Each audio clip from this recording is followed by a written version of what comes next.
rent pa condo siya. 6,900 monthly. Kaso ang ano, Malayo dito. hindi. Pag-ibig, Oh, ba't kailangan pag-ibig? requirements para makuha pag-ibig. Di ba SSS? Alam ko yon. Ba't hindi siya kumuha? Kung, O kaya ikaw? kung tutuusin, Diba? Ang tanga! kasi may SSS ako. Ano naman?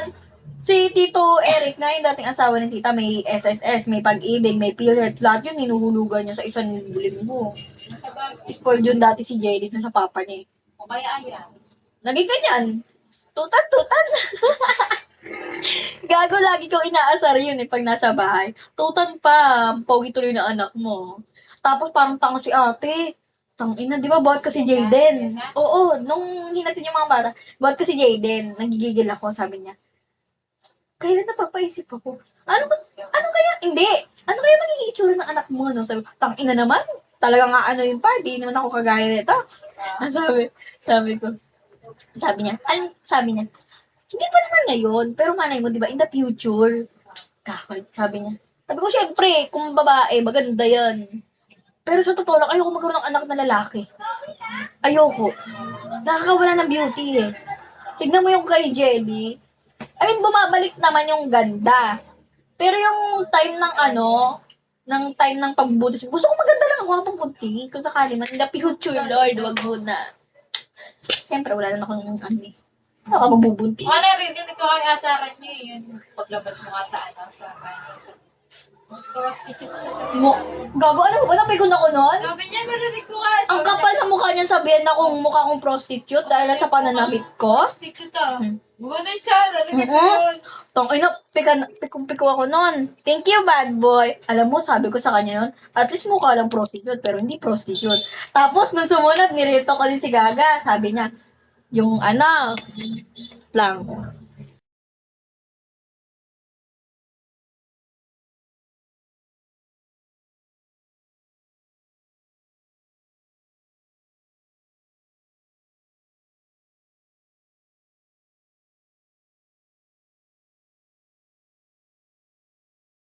Ako. Thank you, bad boy. Oo, kami noon kasi may narinig ako sa iyo, at least hindi. Oo, ganon. Totoo naman eh. Sabi ko, di ko kailangan ng Narinig ko yun. hype na yan.